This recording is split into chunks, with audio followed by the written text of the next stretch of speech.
Good morning, students. So we are going to the chapter ratio analysis. In the last video we have discussed about the liquidity ratio.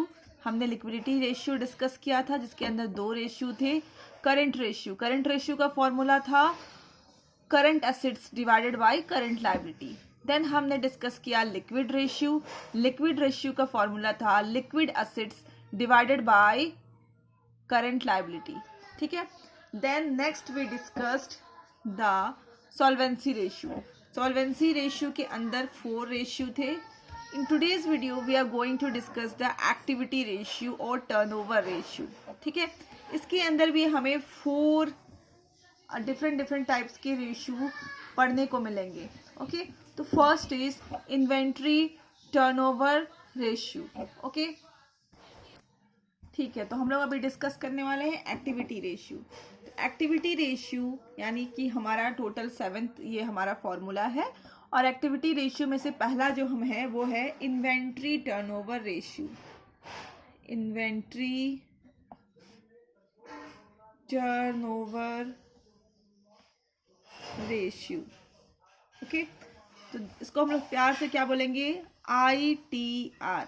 Okay. Inventory turnover ratio प्यार से हम लोग इसको क्या कहते हैं? ITR. Okay.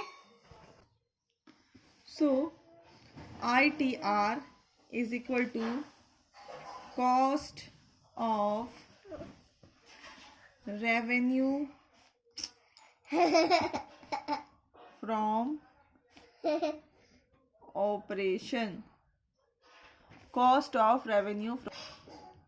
Okay, so we are back. My daughter was very naughty. ITR cost of revenue from operation या फिर हम इसको प्यार से क्या बोलते हैं? Cost of good sold. COGS that is cost of good sold जो आपने 11th क्लास में पढ़ा था. ठीक है. That is divided by average inventory. Inventory का दूसरा नाम स्टॉक होता है. Average inventory. अब यहाँ पे हमें 2 टाइप्स का चीज मिल रहे हैं, दो न्यू टर्म मिल रहे हैं. That is cost of good sold and average inventory. अच्छा, इसमें से जो कट करने के बाद जो आंसर आएगा उसको हम लोग एक्सप्रेस करेंगे टाइम्स में. ओके. टाइम्स में उसको हम लोग एक्सप्रेस करते हैं. ठीक है. तो इसमें पहला एक टर्म आ रहा है COGS. COGS को हम लोग फुल फॉर्म क्या बोलेंगे? Cost of goods sold. Okay. Cost of goods sold जो आपने 11th क्लास में पढ़ा था वही फॉर्मूला है. Opening inventory. यहाँ पे ओपनिंग इन्वेंट्री लिखते हैं, वहां पे आपने लिखा था ओपनिंग परचेज या फिर परचेज करके लिखा था. Opening inventory plus opening stock लिखा था, sorry, plus net purchases plus direct expenses minus closing inventory की जगह क्लोजिंग स्टॉक लिखा था. ये था आपका 11th क्लास का फॉर्मूला. ठीक है. तो ये है COGS का फॉर्मूला. क्या है? Opening inventory plus net purchases plus direct expenses minus closing inventory. Okay.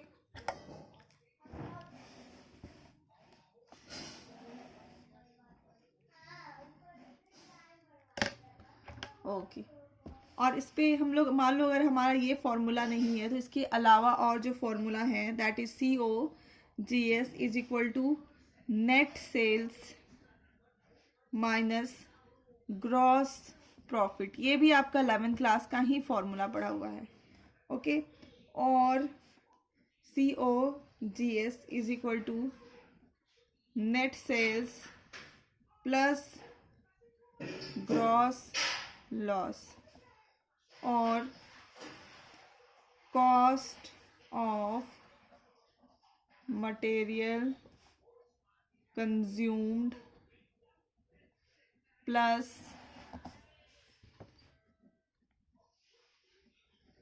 Purchase of SIT stock in trade plus change in, this is stock in trade, stock in trade plus change in inventory plus direct expenses if any. Okay, तो ये था हमारा third formula COGS का, third नहीं fourth.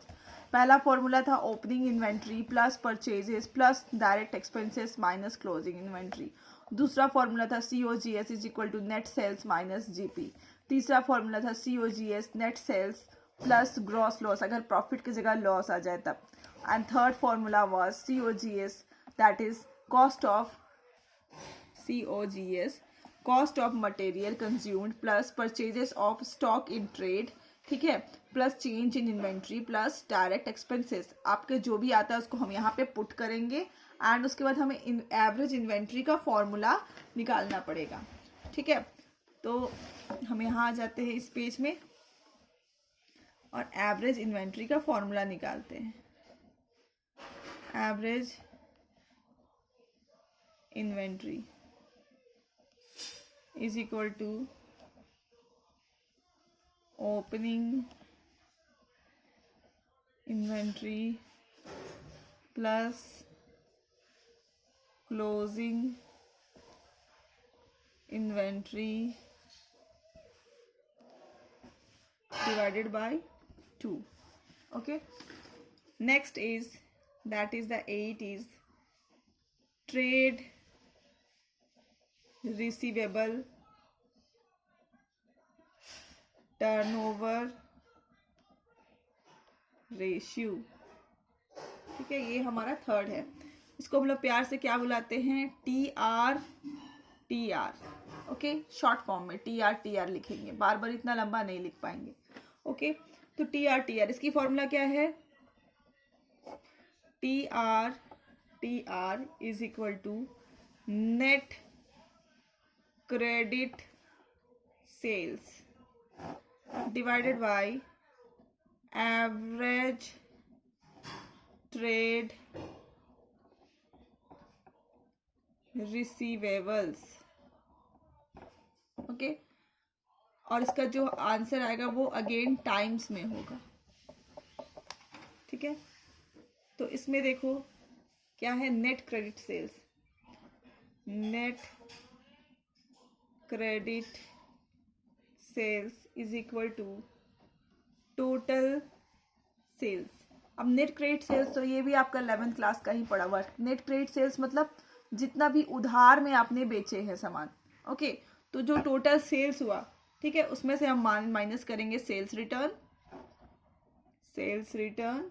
और उसमें minus करेंगे cash sales. तो आ जाएगा क्या हमारा? उधार का sales, that is net credit sales. अब इसमें से कुछ पार्ट जो है लाइक इतने पार्ट को हम बोलते हैं, हमेशा यूज भी करते हैं, total sales minus sales return को हम क्या बोलते हैं? नेट सेल्स बोलते हैं. ठीक है, या फिर इसका दूसरा नाम है रेवेन्यू फ्रॉम ऑपरेशन. ओके, उसके बाद हमारा एक तो हमारा ऊपर वाला टर्म मिल गया नेट क्रेडिट सेल्स. अब नीचे वाला टर्म एवरेज ट्रेड रिसीवेबल्स. ठीक है, average TR that is trade receivables is equal to opening TR plus closing TR divided by 2. तो ये हमारा नीचे का भी आ जाता है एंड हम लोग इसको पुट कर लेते हैं. अब TR क्या? TR मतलब ट्रेड रिसीवेबल्स. हम ट्रेड रिसीवेबल्स कैसे फाइंड आउट करते हैं? Trade receivable, how to get the trade receivable, कैसे गेट मिलता है हमें? तो हम उसको किसको जोड़ देते हैं? डेटर्स प्लस BR को जोड़ते हैं. ठीक है, BR मतलब बिल्स रिसीवेबल एंड डेटर्स मतलब जो हमारे डेटर्स होते हैं. ठीक है, हम इसको जोड़ देते हैं. ट्रेड रिसीवेबल्स में हम किसको जोड़ देते हैं? Trade receivables is equal to debtors plus BR, इसको जोड़ देते हैं. ठीक है, तो हमारा आ जाता है ट्रेड रिसीवेबल्स। अब इसमें हम लोग क्या करते हैं, एक नोट आपको यहाँ पे बगल में लिखनी है। नोट ये है कि ये जो हमने डेटर्स लिखा है ये हम पीडीडी माइनस किया हुआ नहीं लिखते हैं, ठीक है, विदाउट पीडीडी माइनस करके लिखते हैं। मतलब provision for depreciation, provision for doubtful debt जो हम लोग होता है इसमें से माइनस किया जाता है, वो हम लोग बिना माइनस किए हुए इसको लिख देते हैं। तो यहाँ पे नोट में आपको लिखना है do not deduct PDD from debtors. Our next ratio is, that is 9th.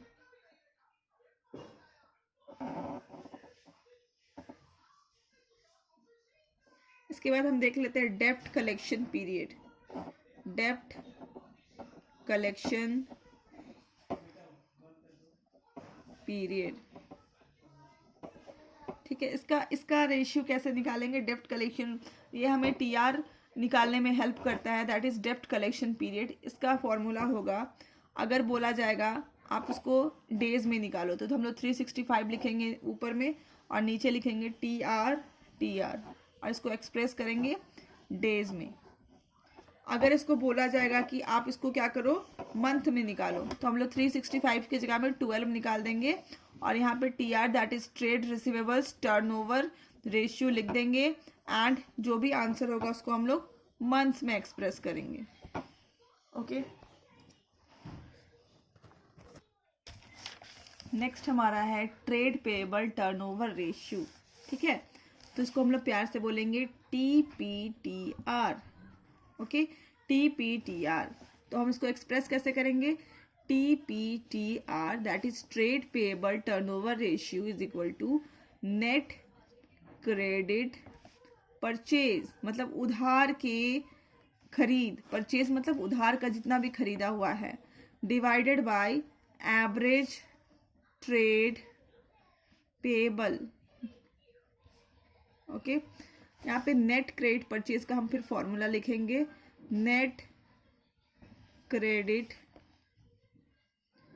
Purchase is equal to, same है बस सेल्स की जगह में हम लोग यहाँ परचेज लिख देंगे, total purchase minus purchase return minus cash purchase, आ जाएगा हमारा net credit purchase.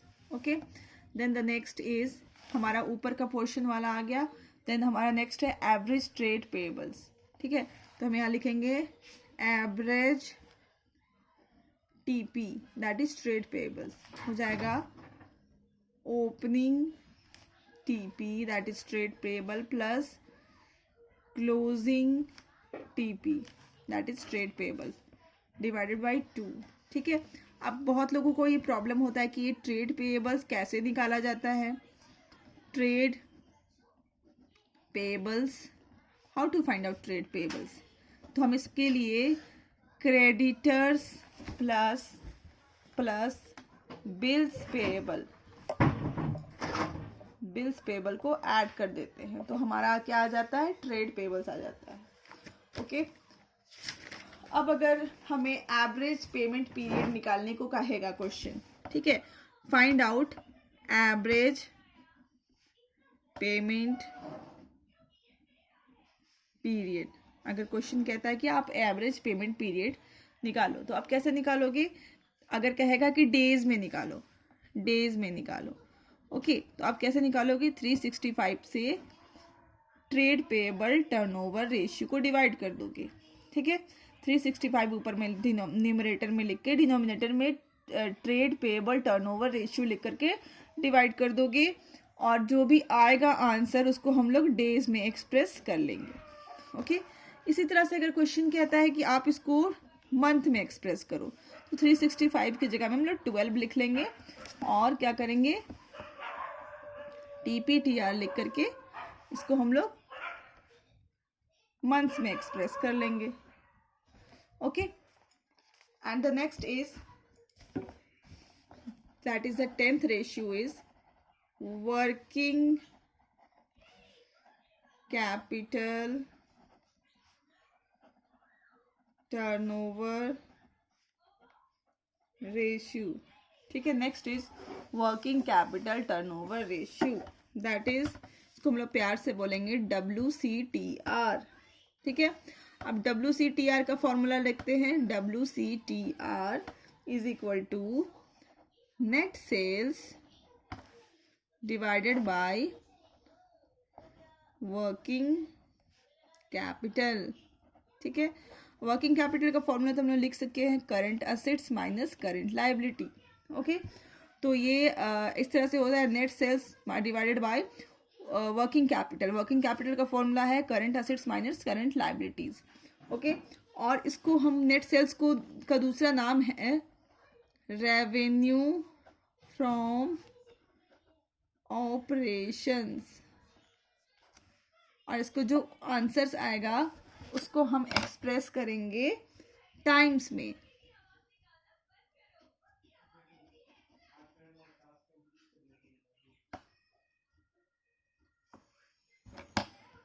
Okay, this is times. अब इसमें हम दोनों टर्म्स को देखेंगे। नेट सेल्स का तो ऑलरेडी मैंने आपको लिखा लिया है, फिर से लिख देते हैं हम लोग, ठीक है। Net sales is equal to cash sales plus credit sales minus sales return, okay. And next is working capital, that is CA minus CL, okay. So we have done with the today's formula. आज हमने formula discuss किया और कल के video में इससे related question answer discuss करेंगे। Till then keep learning, stay safe and keep focused on self study.